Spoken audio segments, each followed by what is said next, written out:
Hello everybody and welcome to the 19th round of the Hardee's National Series. Bradley Bishop Jr. on the front row, Logan Cloud, P2, Aiden Shepard with a best career start for Horizon Group in the Hardee's National Series, Scott Roush P4, and Diego Yepes rounding out the top 5, Noah Hart up there, and Kev Shearer, he's starting all the way back here in P11, I believe that is, while the green flag has come out, and Bradley Bishop Jr. is off to a great start.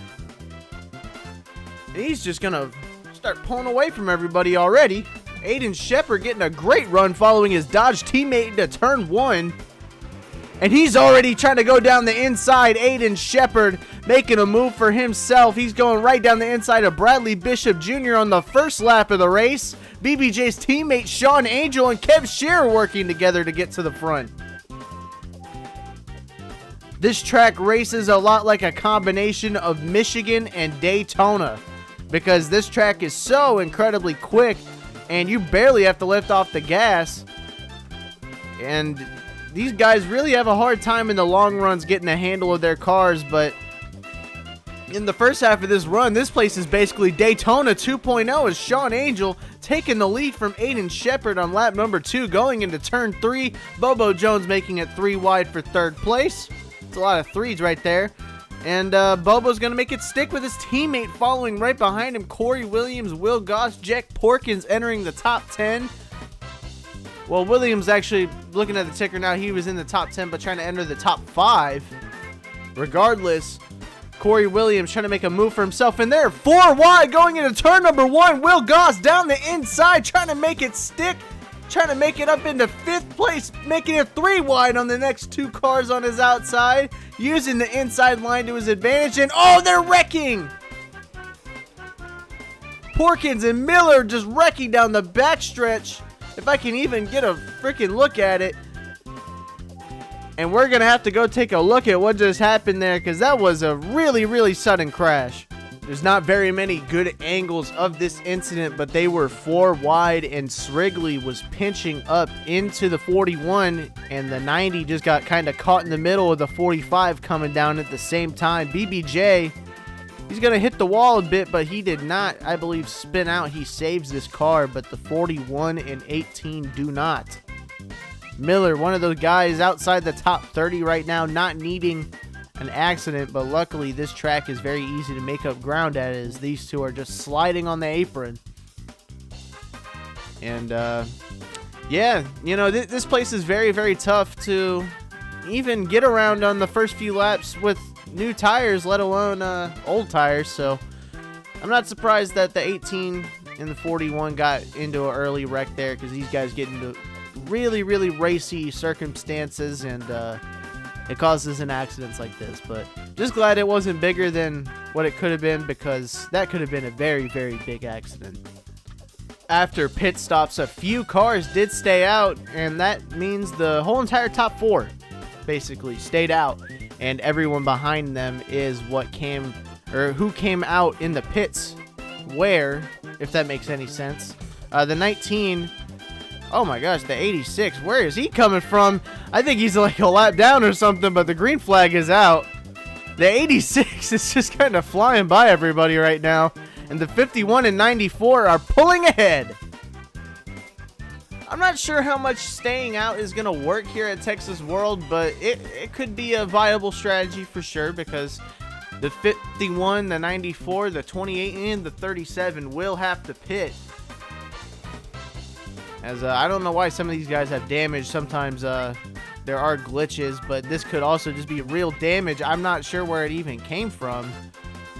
I have to go back through the field and even see. Will Goss going into the pits for another emergency pit stop. Something happened to the 19, and that's a tough break. He was having a great run to start out this race. The 9 car trying to make a move down the inside of the 51. The 94, Edward Ziemba, leading 2 weeks in a row. This team has definitely stepped it up, at least the 84 and 94 teams from where they were before, because the last few weeks have been absolutely outstanding for these guys. But speaking of outstanding, the teamwork Rodriguez Racing is showing right now as they're 3 wide for 4th place is getting heated up. The 9 car already trying to make a move down the inside of the 94, and the 17 is going to follow him down the inside and give him the draft he needs to pull ahead of Edward Ziemba. Kev Shearer, the points leader, always putting his car in the right place at the right time in P4. Corey Williams going down his inside, though, trying to put himself in the right place at the right time. Very early, but moves you can make early on in this race can determine where you end up at the end, obviously.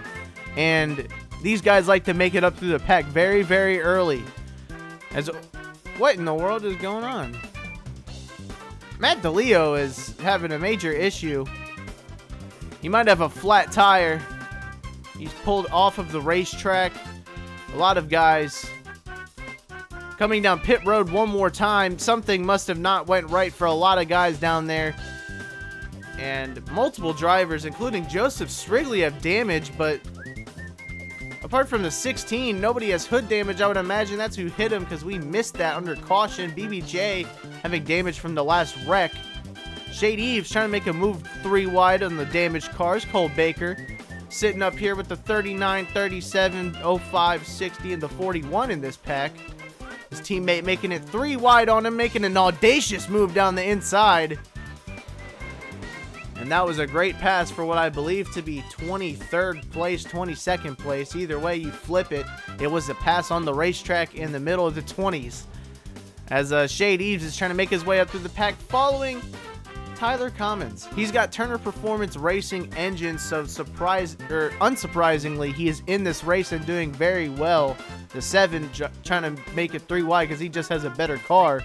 Simply put it at that. The 41 leading this pack. I'm not even sure how this pack got separated, but that is what these guys are having to deal with right now. James Ellison off the pace in 15th place for CM. Not too shabby, not too shabby. And speaking of not too shabby, Tim Fiegel has made it up into the lead. I believe we missed a big battle really early on, but starting to single file out a little bit as RJ Bishop is closing up in the slipstream, but he cannot get there. Tim Fiegel, though, is going to maintain the lead for now. And sometimes I feel like the speed in the corners is way more beneficial at this track than the straightaways, even though this track has 2 massive long straightaways. The corners really make up where you have all your time made up, as Aria Carmona actually trying to make a move, but Corey Williams going to put a stop to that, going to make it 3 wide. As the 14 of Corey Williams trying to take another race win.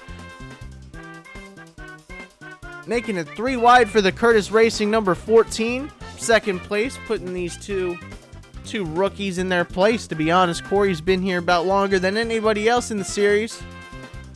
Just going through the field, Ryan Reed having an insane run already. 29 getting put on the outside, already having a really good run for this team. Both of his teammates did not make the race, as he is the lone S3 car in the field. And I don't even think he needed his teammates today, because he is running up into the 12th spot, getting passed by Hannah Allen. Either way, it's working out for Patrick Smith here. And wow, Corey Williams just doing an absolutely fantastic job. Getting up to the front and making it to the lead, making a pass on Tim Fiegel. His teammate Sean Angel not really working with him right now. Every man for themselves over there at AFRT. They let them race at that team for sure. The 9 and the 17 haven't gotten away from each other, if you haven't noticed. And yeah, Corey Williams taking over the lead here at Texas World. Coming up on about halfway through the race, Edward Ziemba leading here over Bobo Jones, Kev Shearer, Sean Angel, Aria Carmona, and Tim Fiegel. Rounding out the top 5, entering the top 10. Ryan Reed is also here, doing a really good job. Patrick Smith continuing his great run. And RJ Bishop up here in the top 10. And Diego Yepes, I don't know if he's rounding it out yet. I'll wait for the standings to update at the start-finish line to even say anything about it. But Diego Yepes, I don't know. He's had a few bad runs the last couple weeks. I'd say it's all down to bad luck. But either way, the 77 having a pretty decent rebound today. The 17, I've seen her be a lot more present today in this race than I've seen her in pretty much any other race, helping her teammate get up to the front. And for context, by the way, for the rest of this race, I believe it's every single Joseph Strigley racing car received damage on pit road due to a big pileup in the entrance of the pits under caution. And while I didn't catch it on the camera, I know it happened because all of their hoods are dented up. The 16, I don't even believe has a hood on the racetrack right now. And he separated the lead pack while we were away. Yes, there's Jake West, the former Hardee's National Series champion. Just having a rotten day out there today. We all know what Jake can do. He's not a bad driver, just having a bad day today. But yeah, for context, the JSR cars, they are off the pace. And speaking of off the pace, the 94, he's pulling it into the pits right before halfway, making the first call, the leader almost. Yeah, no, I said almost, excuse me. The leader before pit stops, pulling it into the pits, making the first call for the AT&T boys down there in the number 94 crew. Let's see who's up here now. Bobo Jones, Kev Shearer, Sean Angel, and Maria Carmona. Tim Fiegel. Carmona going into the pits. She did stay out on the racetrack during that caution. Actually, I believe this is just her cycle because the 94 stayed out as well. And the 9 is going to take back over the lead. So the pit window is officially open for the drivers and teams. And Bobo Jones is officially the leader on his cycle now. Sean Angel going down the inside of Shearer for second place, as the field is definitely spread out as we've gone green flag ever since lap number 3. Kev Shearer picked up door damage from somewhere. I'm not sure. That must have been in the pits. The 71 really using the middle line to his advantage. As this race goes on, they might start running a little bit more towards the middle as it causes less tire scrub as the run goes on, and you can continue to kind of run flat out in that area and maintain your momentum. But as of right now, the number 9 is starting to pull away a little bit from everybody. The 71 trying to make a challenge, and it's just not working. As you can definitely see who's got a better car and who's got better tires is Tim Fiegel. Oh, he was going down the pits. I thought he was trying to make it 3 wide. Kev Shearer going with him as Bobo Jones actually leads him down pit road. Those guys who stayed out only pitted like 3 less laps before these guys did. I am very shocked about that. As some of these guys getting their damage fixed. BBJ receiving more damage somehow. And these guys are trying to safely make it into their pits. Pit road seems like it is a demolition derby as of right now. As Scott Roush has received damage. He was having a great run today. I want to see how these guys are getting into the pits and seeing how they're getting damaged, because I don't even know what they're doing to receive all this damage that everybody's been getting. The 51 is going to cycle out ahead of everybody else so far. The number 1 pulling into the inside lane, trying to make it 3 wide, but Justin Johnson bailed out, and he's just trying to make a pass on the 39. Like I said, I do not know how some of these guys are getting damage. Actually, I think I just got that question answered for me right there. It's the exit of the pits. So I'm not sure what's even really causing that, but yeah, the pit cycle did just start. And the 51, the 77, and the 28, I believe, are the main cars on this cycle, if I'm not mistaken, because they are just kind of piling through everybody. As you see Noah Hart right there trying to fall into line, or just on old tires. I'm not really sure what's happening with that 12 car. But the 51, the 9, 17, 43, and 71 is looking like the top 5 as of right now, with 20 laps to go at the line. And yeah, as the field stables out, Tim Fiegel and Hannah Allen are trying to capitalize off of it. Hannah Allen has been putting together a really, really good race as of right now. And yeah, I believe once they pass the 88, which they just did, Hannah Allen will be competing for the first place position.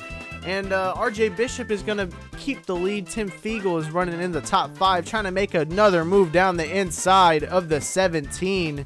The 9 car, not really there to help his teammate yet, but she is holding her own on the outside. Hannah Allen doing a fantastic job in the IK9 Supra.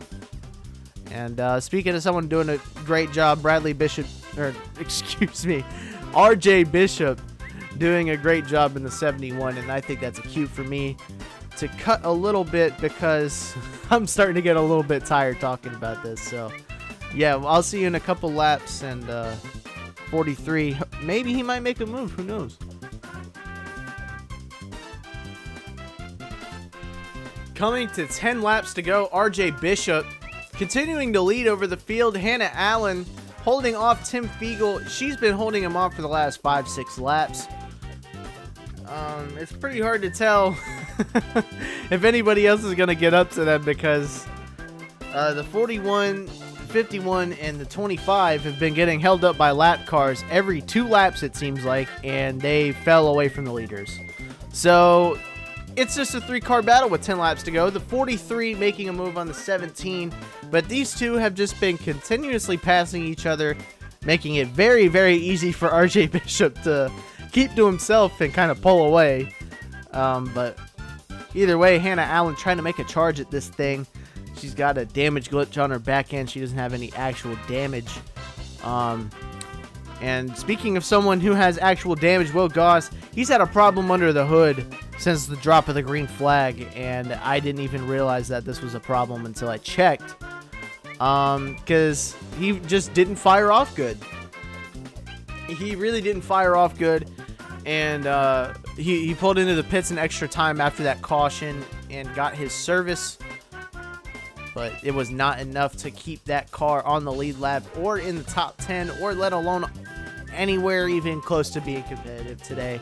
That 19's had some rotten luck recently. Hopefully they get to turn it around, but as of right now, someone who's having some good luck right now is the 71 of RJ Bishop,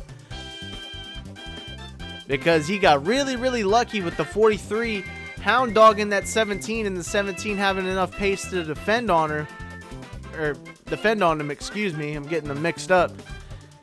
But the 43 was able to get by. I don't know if he's just going really, really aggressive because it's the end of the race, or if he's just genuinely, as you see Scott Roush going insanely slow. I don't even know if he's going minimum speed. FBRO might have to check that one out. Either way, the 71 and 43 all over each other now, as it was the 17 and 43, and the 17 holding up the 43 for the past few laps. But the 43 is all the way on the back bumper, RJ Bishop now, as it seems to have staled out. I do want to go through the field a bit just because I haven't been able to successfully do it, because I always try to, but I haven't successfully been able to do it. Julio Caesar in the top 5, as you saw earlier, having an insanely good run for MER. The 94 of Edward Ziemba is doing a really good job. The 51 of Aria Carmona just continuing to pull off these upset performances. All she did was stay out again, but it's not going to get her a win this time. It's definitely going to get her a very good finish if it's not a top 10. Bobo Jones had a chance to win this race today, but he just kind of fell back on the field. The 25 rounding out the top 10. Flying Aces Racing having a good run for their second car. 19 holding up people. Yeah. Just doing this thing. I don't even think he's in the top 30. 14 of Corey Williams trying to get by him though, because he's trying to get around multiple damaged cars. 37 having wow, the 37 having a great run. I didn't even pick up on any of this until I just went back here, but the 37 having a great top 15 run with his teammate Tib Foster. Patrick Smith in 14th place, and Kev Shearer keeping it consistent. He's doing better than the 22. Because the 22 has got big damage from pit road as well, but yeah, just a really good day for the 0. I believe he's just gonna continue pounding that gap into the rest of the field for the back half of the season. William Brock in 16th, and Tyler Commons in 17th, having really good runs for both of those teams today. As there was a big crash that's gonna end the race. James Ellison was in a massive accident in turn 3, and that's going to end up putting the caution out and ending the race. Let's go see what happened first. Going into turn 3, Scott Roush, I was talking about him possibly not even meeting minimum speed. I believe this was the lap he was going to be parked on. And FBRL officials are definitely looking into this incident, as he actually brake checked the 60 right there. He was trying to go into the pits, and he just stopped in front of the 60 car. I don't know if he didn't wave a hand out the window or if he caused this accident on purpose out of frustration. But definitely something to think about, the 3 of Scott Roush getting in this accident. It takes out his teammate James Ellison. As you can see, he's going to come into the picture pretty soon. Logan Cloud, the car stopped, but James Ellison didn't, and that is a hard hit into the right side. Cal Farrell also getting a piece of it. Same with William Brock, barely missing it actually. Wow, William Brock had an insane avoidance there. Either insanely lucky or insanely heads-up driving by that 88. But a terrible end to the day for these guys. James Ellison just wanting a good run. He was having a great run at Road America, but just rotten luck with the car took him out. And this is also just rotten luck with a few laps to go, getting taken out by the 60 and his own teammate, Scott Roush. And we'll get you to the finish of this race, but I believe this is already a done deal for Texas World, and we'll take you to who the winner is here today. And I was correct. The 71 led the field to the caution when it came out. 43 didn't have enough time. We're going to go through everybody. And I'm not even going to say who finished where. I'm not even going to lie. I'm disappointed with a caution coming out at the end of this race, because that would have probably been a really good battle for the end, but nevertheless, a great race for everybody that finished well today. Obviously, there were a lot of midfield guys that did a very good job out there today, so I just want to give a shout out to them. We had almost 10, or actually we did have 10. We had 10 retirements today. A lot due to damage and mechanical issues people received on pit road, but the other half was that massive wreck we just saw in turn 3. RJ Bishop is the winner here at Texas World for the 19th race of the season, and he gets it done for Turner Performance Racing. I'm sure Jesse Turner is ecstatic about this win, and I already showed you the results. There's not much more to say. I'm just going to take you to RJ Bishop's burnout after the results went off the screen, and I hope you guys have a great day. This has been a very interesting race, definitely the most interesting one I've commentated so far. And yeah, I will catch you guys in the next one. Have a great day and stay safe out there. Make sure that you're keeping your hands to yourself, you're washing your hands, doing your own thing during these really bad times, and I'll take y'all to the burnout and stop talking about stuff y'all don't care about. So have a great day, guys, and I'll catch you in the next one, like I said. Goodbye.